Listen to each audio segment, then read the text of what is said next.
नमस्कार दोस्तों, आप सब लोगों का फिर से स्वागत है प्रोग्रामिंग फंडामेंटल्स में। तो लास्ट लेक्चर में हमने फंडामेंटल डेटा टाइप्स के बारे में सीखा, जैसे कि इंटीजर, फ्लोट एंड कैरेक्टर। सो ये सारे डेटा टाइप्स हम हमारे रेगुलर प्रोग्राम में यूज़ करने वाले हैं। सो अभी तक जिन जिन लोगों ने वो वीडियो नहीं देखी तो प्लीज़ जाके उस वीडियो को एक बार ज़रूर देख लीजिएगा। तो आज के इस लेक्चर में हम हमारे सी प्रोग्रामिंग को स्टार्ट करने वाले हैं। सो ये लेक्चर बहुत ही मज़ेदार और इंटरेस्टिंग होने वाला है। सो लास्ट तक इस वीडियो को ज़रूर देखिएगा।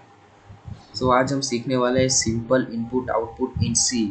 जो सी प्रोग्रामिंग है उसमें हम यूज़र से कैसे एक सिंपल इनपुट ले सकते हैं और उसी इनपुट के अकॉर्डिंग एक सिंपल आउटपुट कैसे हम यूज़र को दे सकते हैं। आज हम इसी इनपुट और आउटपुट मेथड और फंक्शंस को हम सी प्रोग्रामिंग में सीखने वाले हैं। प्रोग्रामिंग स्टार्ट करने से पहले मैं आप सभी को स्ट्रिंग्स के बारे में बता देना चाहता हूँ कि स्ट्रिंग्स क्या है। Basically a collection of characters. आप सबको कैरेक्टर्स के बारे में पता ही होगा, हमारे जो अल्फ़ाबेट्स है A to Z और फिर कुछ ऐसे स्पेशल साइंस जो हमारे ये कैरेक्टर्स है। एक एग्जांपल लीजिए कि आपका नाम है। आपका नाम कुछ अल्फ़ाबेट्स के लेटर्स के कलेक्ट करके एक आपका नाम बनता है। आपका नाम एक स्ट्रिंग है। बेसिकली हम स्ट्रिंग को वर्ड्स भी कहते हैं, बट प्रोग्रामिंग लैंग्वेज में हम स्ट्रिंग वर्ड ही यूज़ करते हैं। आप यहाँ पे देख सकते हैं कि जो स्ट्रिंग है वो डबल इन्वर्टेड कॉमा में लिखा जाता है। मतलब सी प्रोग्रामिंग में आप जो भी चीज़ डबल इन्वर्टेड कॉमा के अंदर लिखी जाती है वो स्ट्रिंग के तौर पर देखी जाती है, और जो भी चीज़ आप सिंगल इन्वर्टेड कॉमा के अंदर लिखते हैं वो कैरेक्टर के फॉर्म में देखी जाती है।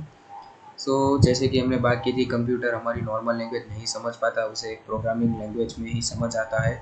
प्रोग्रामिंग लैंग्वेज में जो भी चीज़ हम डबल इन्वर्टेड कॉमा के अंदर लिखते हैं वो स्ट्रिंग है, और सिंगल इन्वर्टेड कॉमा के अंदर लिखते हैं वो कैरेक्टर है। ये एक बेसिक डिफरेंस है स्ट्रिंग और कैरेक्टर के बीच में। चलिए हमारी सी प्रोग्रामिंग स्टार्ट करते हैं। आप सभी ने, आई होप कि आप सभी ने कोड ब्लॉक्स इंस्टॉल और डाउनलोड कर लिया होगा। जिन जिन लोगों ने नहीं किया और जिन लोगों को नहीं पता कि कोड ब्लॉक्स कैसे इंस्टॉल करना है, वो हमने उनके लिए एक अलग से वीडियो बनाई है। आप उस वीडियो को एक बार देख लीजिएगा। उस वीडियो को देखते ही आपको समझ आ जाएगा कि आप कैसे अपने सिस्टम को सी और सी प्लस प्लस प्रोग्रामिंग के लिए सेटअप कर सकते हो। जैसे ही आप कोड ब्लॉक्स को ओपन करोगे आपको ये विंडो दिखाई देगी। यहाँ पे आपको ऑप्शन दिखेगा क्रिएट अ न्यू प्रोजेक्ट, उसे क्लिक कर लीजिए। फिर यहाँ आपको कॉर्नर में एक ऑप्शन दिखेगा कंसोल एप्लीकेशन, उसे डबल क्लिक करके ओपन कीजिए। अब कोड ब्लॉक्स आपको पूछेगा कि आपको सी प्लस प्लस प्रोग्रामिंग करनी है या सी प्रोग्रामिंग करनी है। अभी फ़िलहाल हम सी प्रोग्रामिंग सीखने वाले हैं। उसे सिलेक्ट कर लीजिए। अब यहाँ पे आपको अपने प्रोजेक्ट का टाइटल देना है। आप अपने अकॉर्डिंग कुछ भी टाइटल दे सकते हो। फिलहाल मैं इसे फर्स्ट प्रोजेक्ट का टाइटल दे देता हूँ। सॉरी, कैप्स लॉक शायद ऑन थी। First project.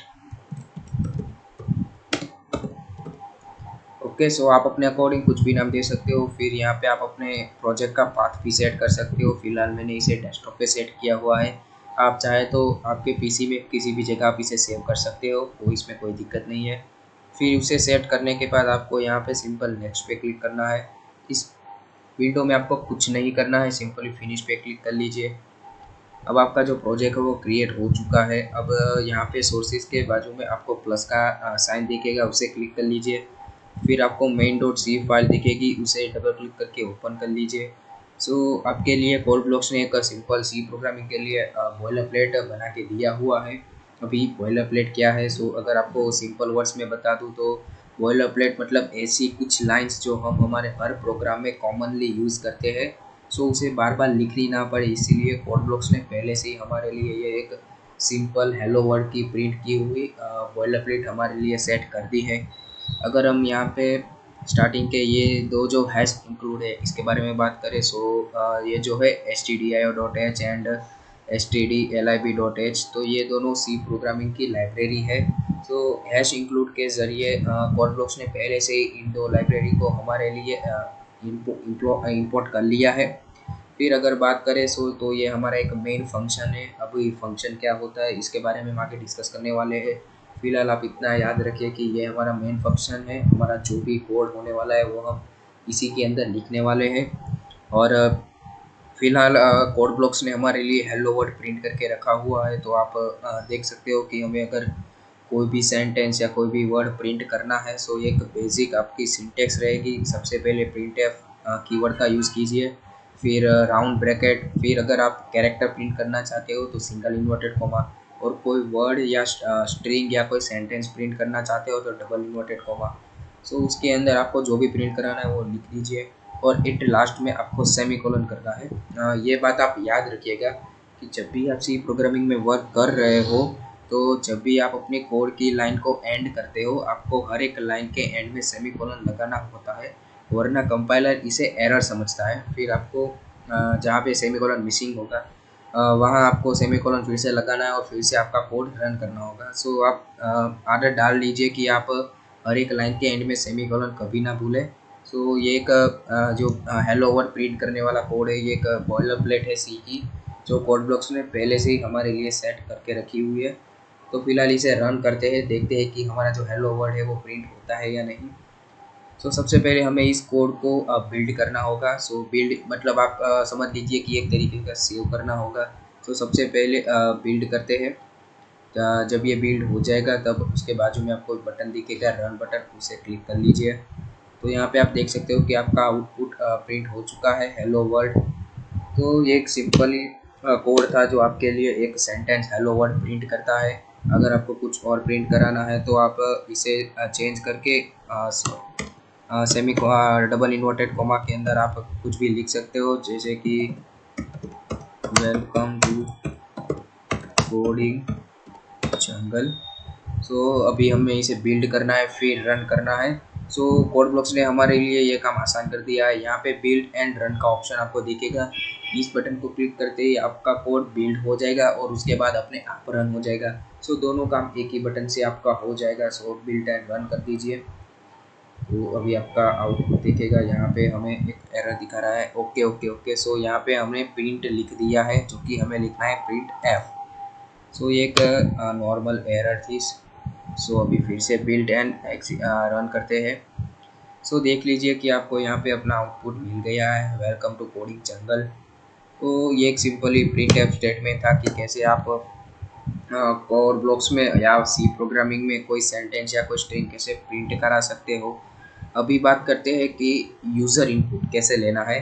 सो मान लीजिए कि आपको अपने यूज़र से उसका नेम पूछना है। सो नेम जो होगा वो आपको पता है एक स्ट्रिंग है हमारे लिए। तो सबसे पहले हमें क्या करना होगा कि जब भी हमें यूज़र से आउटपुट लेना होगा, सबसे पहले यूज़र जो हमें आउटपुट देगा उसे एक वेरिएबल के अंदर सेव करना पड़ता है। तो उसके अकॉर्डिंग फर्स्ट स्टेप आता है कि हमें एक वेरिएबल बनाना होता है जिसमें यूज़र जो इनपुट देगा वो हमें सेव करना है। तो सबसे पहले एक वेरिएबल बना देते हैं। अभी हमें पहले डिसाइड करना होता है कि वेरिएबल की डेटा टाइप कौन सी होगी। सो फिलहाल हम जो कोड लिखने वाले हैं उसमें हम यूज़र का नेम इनपुट लेने वाले हैं। सो नेम जो होता है वो स्ट्रिंग होता है। सो अभी हम एक स्ट्रिंग वेरिएबल डिफाइन करते हैं, केयर। स्ट्रिंग वेरिएबल का नाम हम ए रखते हैं, ओके, और लास्ट में सेमीकोलन। तो ये हमने एक बेसिक स्ट्रिंग वेरिएबल डिफाइन किया। सबसे पहले कैर यानी कि कैरेक्टर। अब आप सोच रहे होगे कि हमारा जो डेटा टाइप है वो तो स्ट्रिंग है, फिर आपने कैरेक्टर क्यों डिफाइन किया। सो मैंने अभी जैसे कहा कि स्ट्रिंग और कुछ नहीं है, बस कलेक्शन ऑफ कैरेक्टर का एक एरे है। सो हमने क्या किया कि कैरेक्टर डिफाइन किया, और उस कैरेक्टर का हमने कैरेक्टर डिफाइन नहीं किया बल्कि हमने कैरेक्टर का एरे डिफाइन किया है। तो ये हमारी ये एक मेथड है। आप लोग सी में कैसे यू एरे को डिफाइन कर सकते हो, ये एक मेथड है। आप वो एरे का नाम लिख दीजिए, जैसे कि हमने यहाँ पे लिखा ए, और फिर स्क्वायर ब्रैकेट के अंदर आप लिख दीजिए उसकी मैक्सिमम वैल्यू क्या होगी, मतलब उस एरे के अंदर मैक्सिमम कितनी वैल्यू आ सकेगी।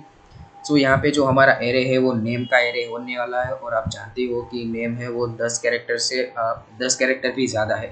मतलब आपको किसी का भी नेम जो होता है, एक नेम, सिर्फ नेम, सरनेम या और कुछ नहीं, सिर्फ नेम जो होता है वो हमारा 10 कैरेक्टर के अंदर आ ही जाता है।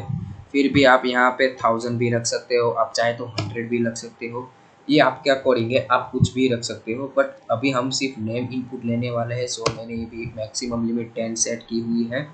सो हमने ये एक स्ट्रिंग वेरिएबल डिफाइन कर लिया। आपको याद रखना है कि इसी मेथड से आपको सी प्रोग्रामिंग में कोई एक स्ट्रिंग डिफाइन करना है। हमने सिंपली ए नाम का एक स्ट्रिंग डिफाइन कर लिया। अब हम क्या करेंगे, अब हम यूज़र से उसका जो नेम है वो पूछेंगे।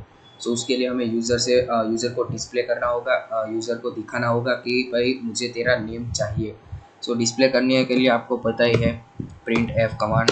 सो प्रिंट एफ, फिर राउंड ब्रैकेट्स, हमें सेंटेंस प्रिंट करना है, सो डबल इन्वर्टेड कोमा और लिखना है एंटर योर नेम और लास्ट में सेमीकोलन मत बोलना। सो हमने सिंपली यूज़र से पूछ लिया कि भाई तू अपना नाम एंटर कर दे। अभी हमें क्या करना है, जब भी आप सी प्रोग्रामिंग में कोई यूज़र से इनपुट लेते हो तो आपको उस इनपुट को पहले स्कैन करना होता है। सो स्कैन करने के लिए हम यूज़ करते हैं स्कैन एफ कमांड। सो स्कैन एफ, राउंड ब्रैकेट, फिर से डबल इन्वर्टेड कोमा, इसके अंदर हमने लिखना है %s और %e लास्ट सेमीकोलन। सो हमने क्या किया, जो यूज़र अपना इनपुट देगा उसे हमने उस इनपुट को हमने स्कैन कर लिया। अभी इसके कुछ टर्म्स हम समझते हैं। सबसे पहले तो स्कैन करने के लिए स्कैन एफ कीवर्ड यूज़ किया जाता है, उसके बाद राउंड ब्रैकेट, फिर डबल इन्वर्टेड कोमा में ये %s क्या है। सो आपको पता ही है कि कंप्यूटर हमारी नॉर्मल लैंग्वेज नहीं समझता, उसे प्रोग्रामिंग लैंग्वेज में हमें समझाना पड़ता है। सो कंप्यूटर को कैसे पता चलेगा कि जो यूज़र इनपुट देने वाला है वो स्ट्रिंग है, वो नंबर है, वो कैरेक्टर है, वो फ्लोट है। सो वो हमें कंप्यूटर को बताना पड़ेगा कि जो यूज़र है वो इनपुट देने वाला है वो स्ट्रिंग है। सो स्ट्रिंग के लिए हम यूज़ करते हैं %s। सो अगर यही यूज़र इंटीजर वैल्यू एंटर करता तो हम यूज़ करते हैं %d। अगर कैरेक्टर वैल्यू इनपुट करता तो हम यूज़ करते हैं %c, और अगर फ्लोट वैल्यू यूज़ करता तो हम यूज़ करते हैं %f। सो अलग अलग डेटा टाइप के लिए हम अलग अलग परसेंटेज यूज़ कर सकते हैं। फिलहाल हम यूज़र से नेम लेने वाले हैं, स्ट्रिंग इनपुट लेने वाले हैं, सो हमने यूज़ किया %s। फिर हमने कोमा के बाद जो ये एंड की साइन की है, सो सी प्रोग्रामिंग में इस एंड की साइन को हम एम्परसेंड कहते हैं। सो इस एम्परसेंड का मतलब क्या है, अभी यूज़र ने तो अपना नाम डाल दिया, कंप्यूटर को भी पता चल गया कि ओके यूज़र स्ट्रिंग एंटर करने वाला है। बट जैसे हमने बात की कि यूज़र जब कोई कुछ भी एंटर करता है तो हमें उसे एक वेरिएबल के अंदर सेव करना पड़ता है। तो कंप्यूटर को कैसे पता चलेगा कि हमें यूज़र के नाम को किस वेरिएबल के अंदर सेव करना है। सो हमने ऊपर डिफाइन किया ए नाम का स्ट्रिंग वेरिएबल, हमें यूज़र के नाम को ए के अंदर सेव कराना है, बट कंप्यूटर को तो नहीं पता ना कि हमने ए को जो डिक्लेयर किया है वो इसी काम के लिए डिक्लेयर किया है। सो एम्परसेंड का मतलब ये होता है कि %s यानी यूज़र जो भी स्ट्रिंग डालने वाला है उस स्ट्रिंग को आप ए के अंदर सेव कर लो। सो इसीलिए हमने कोमा के बाद %a लिखा, और लास्ट में आपको सेमीकोलन तो पता ही है। सो ये हो गया कि आपने एक यूज़र से उसका नाम पूछा और वो जो इनपुट डालने वाला है उसे आपने स्कैन कर लिया। अब लास्ट में हम उसे आउटपुट क्या देंगे, मान लीजिए कि यूज़र ने नाम डाला राघव, तो हम उसे आउटपुट देंगे your name is Raghav. Okay, so हम फिर से प्रिंट कराने वाले हैं, उसका नाम हम देने वाले हैं। सो यहाँ पे हम प्रिंट करेंगे print F bracket double inverted coma, print कराने वाले हैं योर नेम इज़ राघव। अभी सभी का नाम राघव तो नहीं होगा, जो राघव है वो अपना नाम राघव डालेगा, फिर जो भार्गव है वो अपना नाम भार्गव डालेगा। सो अलग अलग यूज़र के जो नाम होते हैं वो अलग अलग होंगे। सो यहाँ पे हमें क्या करना है कि हमें सिर्फ राघव प्रिंट नहीं कराना, हमें जो भी यूज़र इनपुट डाले वो प्रिंट कराना है। सो उसके लिए हम क्या करेंगे, फिर से %s एंड कोमा करके ए। सो ये हमने क्या किया कि योर नेम इज़ %s, मतलब यहाँ पे एक स्ट्रिंग आने वाला है। ओके, %s मतलब स्ट्रिंग है, तो यहाँ पे एक स्ट्रिंग आने वाला है। कौन सा स्ट्रिंग आने वाला है वो आपको कोमा करके लिखना है। सो वही स्ट्रिंग आने वाला है जो ए के अंदर सेव है। ए के अंदर कौन सा सेव है, जो यूज़र ने इनपुट डाला वो हमने ए के अंदर सेव किया। तो सिंपली यहाँ कौन सा नाम कौन सी स्ट्रिंग आने वाली है, जो ए के अंदर सेव है। सो ये एक बेसिक आपने यूज़र से नाम पूछा और आपने फिर उसे स्कैन किया और फिर उसका नाम उसी को प्रिंट कर दिया। सो अभी हम इसे बिल्ड एंड रन करते हैं, और यहाँ पे आप देख सकते हो एंटर योर नेम। सो सबसे पहले मैं मेरा नाम डाल देता हूँ अमित, और एंटर किया, सो मुझे आउटपुट मिला your name is Amit. Same अगर मैं अपना नाम मान लीजिए इनपुट के तौर पर मैं अपना नाम राघव डालता हूँ, सो राघव, एंटर किया, योर नेम इज़ राघव। सो ये एक सिंपल स्ट्रिंग के लिए इनपुट आउटपुट था कि आप कैसे सी प्रोग्रामिंग के अंदर एक स्ट्रिंग का इनपुट ले सकते हो, फिर उसी स्ट्रिंग को आउटपुट के तौर पर दिखा सकते हो। और अगर यही बात अगर आपको इंटीजर में देखनी है कि इंटीजर में इनपुट कैसे लेना है, तो सिंपल, सबसे पहले वेरिएबल डिक्लेयर करना है। वेरिएबल कौन सा होगा हमारा? Integer variable. तो यहाँ पे कैर को निकाल के हम लिख देते हैं INT इंटीजर वेरिएबल ए। अब इस ब्रैकेट की कोई ज़रूरत नहीं, सिंपल हमने एक इंटीजर ए नाम का वेरिएबल डिक्लेयर कर लिया। फिर हम मान लीजिए यूज़र से उसकी एज पूछते हैं, एंटर योर एज। ओके, सो यहाँ पे यूज़र अपनी एज डालेगा। स्कैन एफ में अभी सिर्फ इतना ही चेंज करना है कि %s की जगह %d, क्योंकि यहाँ पे हम इंटीजर इनपुट यूज़र से मांगने वाले हैं। सो स्कैन एफ में %s की जगह %d। यहाँ पे M%a मतलब जो भी यूज़र एज डालेगा वो ए के अंदर सेव होगी, और लास्ट में हम इस ए को डिस्प्ले करेंगे। सो यहाँ पे भी हम करेंगे कि योर नेम की बजाय योर एज इज %s नहीं, बल्कि हमें यहाँ पे इंटीजर प्रिंट कराना है। सो %d, और वेरिएबल का नाम ए के अंदर जो वैल्यू सेव है वो प्रिंट होगी। सो फिर से हम इसे बिल्ड एंड रन करते हैं। ओके, सो यहाँ पे पूछ रही है एंटर योर एज। सो मान लीजिए मैंने एज डाली 56। सो यहाँ पे आ गई योर एज इज 56। तो सिंपल, आपने यही एक मेथड है कि आप कैसे स्ट्रिंग और इंटीजर को आप सिंपली इनपुट और आउटपुट ले सकते हो। सो इसमें कोई दिक्कत की बात नहीं है, आपको बस ये प्रिंट एफ और स्कैन एफ के जो ये सिंटेक्स है वो याद रखनी है कि कैसे आप यूज़र से पहले इनपुट मांग सकते हो, मतलब सॉरी, पहले कैसे आप वेरिएबल डिक्लेयर कर सकते हो, फिर कैसे इनपुट मांग सकते हो, फिर उस इनपुट को स्कैन करना आना चाहिए, और लास्ट में उस इनपुट को प्रिंट करना आना चाहिए। सो एक सिंपल सा 4 स्टेप का मेथड है इनपुट आउटपुट का, तो इसमें कोई दिक्कत नहीं है। सो ये देखा कि हम कैसे using print F and scan F से इनपुट आउटपुट ले सकते हैं। अभी जैसे बात की और आपने देखा भी कि %d होता है वो इंटीजर के लिए हम यूज़ करते हैं। फिर मान लीजिए आपको फ्लोट वैल्यू प्रिंट करानी है तो %f आप यूज़ कर सकते हो।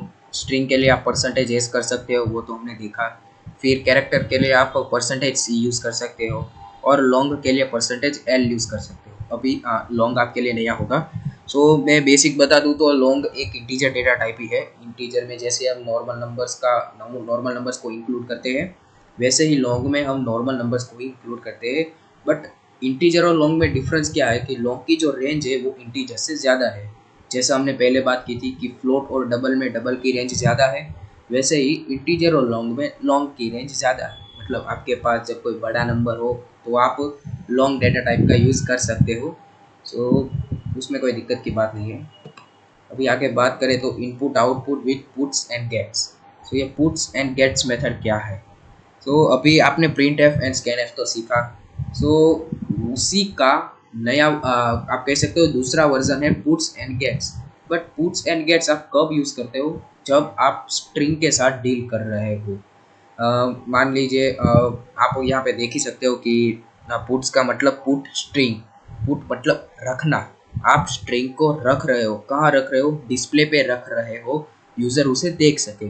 तो सिंपली आप लास्ट में जब यूज़र का आउटपुट देने के लिए प्रिंट एफ में %s का यूज़ कर रहे थे, सो उसकी जगह आप पुट्स का यूज़ कर सकते हो स्ट्रिंग में।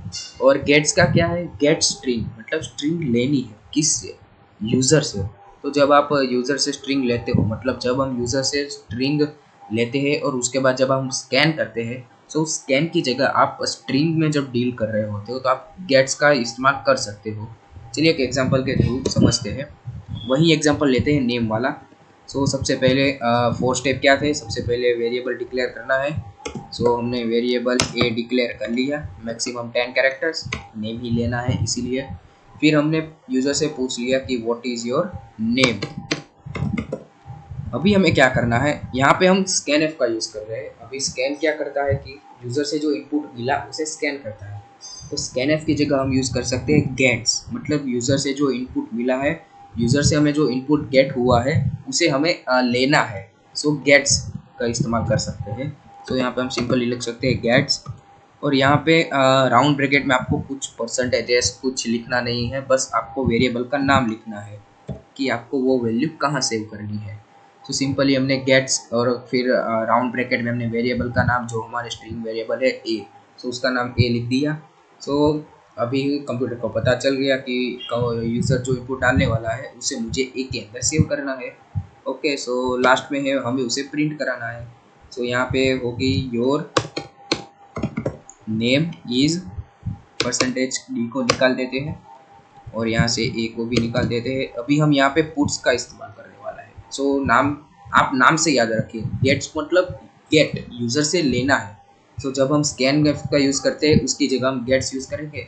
और पुट्स मतलब पुट रखना है, डिस्प्ले पे रखना है, यूज़र को दिखना चाहिए। सो हम उसे लास्ट में जब हम डिस्प्ले करा रहे हैं तभी हम पुट्स का इस्तेमाल कर सकते हैं। सो पुट्स में भी कुछ नहीं है, काउंट्स के अंदर आप वेरिएबल का नाम लिख दीजिए। So simply gets and puts आप देख रहे हो कि जैसे कि यूज़र ने इनपुट डाला तो स्कैन की जगह हमने गेट्स मतलब उसे ले लिया और फिर लास्ट में हम यहाँ पे लिखते थे your name is percentage S करके वेरिएबल का नाम। सो उसकी जगह हमने पुट्स का इस्तेमाल कर लिया, पुट्स और फिर राउंड ब्रैकेट के अंदर स्मॉल ए यानी कि हमारे वेरिएबल का नाम। इसे बिल्ड एंड रन करते हैं तो देखते हैं हमें क्या आउटपुट मिलता है। सो सबसे पहले एंटर योर नेम, मैं फिर से अपना नाम डाल देता हूँ Amit. Your name is Amit. So output same ही मिला, बट पहले हमने scan F and print F का यूज़ किया, अभी हमने गेट्स एंड पुट्स मेथड का यूज़ किया। सो अभी दोनों में फ़र्क क्या है? जो गेट्स और पुट्स है वो आप जब स्ट्रिंग के साथ डील कर रहे हो, जब आप स्ट्रिंग का यूज़ कर रहे हो तभी आप यूज़ कर सकते हो। गेट्स और पुट्स को आप इंटीजर, फ्लोट, बाकी और डेटा टाइप के साथ यूज़ नहीं कर सकते।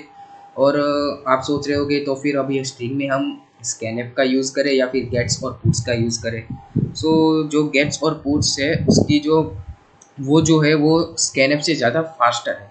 मतलब आप जब स्ट्रिंग के साथ डील कर रहे होते हो तो आप गेट्स और पुट्स का यूज़ कर सकते हो, कोई दिक्कत नहीं है, कोई डाउट्स नहीं है इसमें।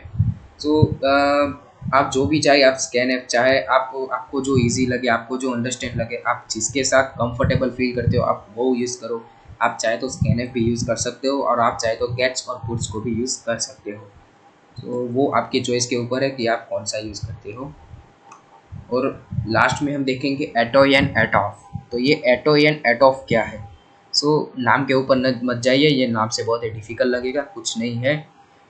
एटो मतलब स्ट्रिंग को नंबर में कन्वर्ट करना और एटॉफ मतलब स्ट्रिंग को फ्लोट में कन्वर्ट करना। आप याद कैसे रख सकते हो कि यहाँ पे एटो में लास्ट आई है मतलब इंटीजर, स्ट्रिंग को इंटीजर में कन्वर्ट करना, और एटॉफ में लास्ट में एफ है मतलब फ्लोट, स्ट्रिंग को फ्लोट में कन्वर्ट करना। तो आप यहाँ पे एग्जांपल देख सकते हो कि एटो का एक एग्जांपल लिया है कि यहाँ पे हमने 1 2 लिखा है। अब कई लोग इसे 12 समझेंगे, सो ये इंटीजर नहीं है, मत भूलना, क्योंकि यहाँ पे 12 हमने डबल इन्वर्टेड कोमा के अंदर लिखा है। सो ये एक स्ट्रिंग है। सो जब हमने इसके ऊपर एटो फंक्शन हम इसके ऊपर अप्लाई करेंगे तो हमें आउटपुट मिलेगा 12, मतलब इन्वर्टेड कोमा के बाहर, मतलब ये 12 अब इंटीजर है, ये 12 अब स्ट्रिंग है। दोनों में फ़र्क समझिए आप। ये इन्वर्टेड कोमा के अंदर है सो इंटीजर है। सो हमने इसके ऊपर एटो अप्लाई किया, सो हमें क्या मिला? 12 का स्ट्रिंग को हमने 12 इंटीजर मिल गया। सेम फॉर एटो, यहाँ पे ये जो 1.2 है वो एक स्ट्रिंग है। सो जब हमने एटॉफ अप्लाई किया सो 1.2 स्ट्रिंग का हमें 1.2 फ्लोट मिल गया। इसे एग्जांपल के थ्रू समझते हैं, आपको जल्दी से समझ आएगा। ये फिलहाल हम निकाल देते हैं। सबसे पहले हम क्या करते हैं, एक कैरेक्टर